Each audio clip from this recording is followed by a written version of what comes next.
This channel does not promote any violent, harmful, or illegal activities. All content provided by this channel is meant for an educational purpose only. দেখুন তৃণমূল শেষ সময়ে এইসব করবে, এবার বিজেপিকে সংগঠিতভাবে এদের জবাবটা দিতে হবে। ওই শুধু আমি একটা বিবৃতি দিয়ে দিলাম তাতে তৃণমূল এই অত্যাচারটা বন্ধ হবে না।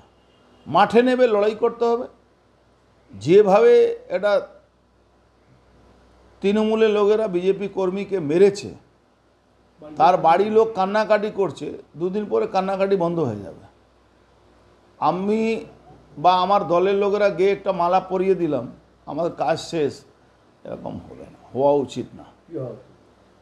সংগঠিতভাবে তার প্রতিবাদ করা উচিত, সংগঠিতভাবে। আজকে এটা আমার অধিকার নেই বলা, তাও বলছি, আজকে যেভাবে তাকে মারা হয়েছে, যেভাবে পিটিয়ে মেরে দেওয়া হয়েছে, সেইভাবে ওই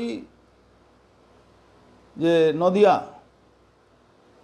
ওখানে যারা নবদ্বীপের বিজেপি কর্মীদের, তাদের রাস্তায় নামা দরকার আছে, রাস্তায় নেমে প্রতিবাদ করা দরকার। তৃণমূলকে বুঝিয়ে দেওয়া দরকার আছে কি আমার এক কর্মীকে খুন করা মানে বিজেপিকে খুন করা। বিজেপি কর্মী যদি এই মনোভাব নিয়ে না নামে, ওই আমার ঘরে তো মরেনি তাহলে আমি কেন নামবো, তৃণমূল এটাই আস্কারা পেয়ে যাচ্ছে।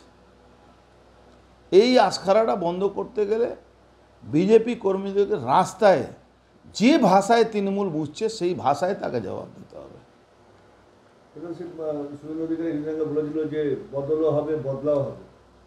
100% আমি মার খাবো, আমি ওই শুধু রামায়ণ পড়বো, মহাভারত পড়বো না, এটা হবে না।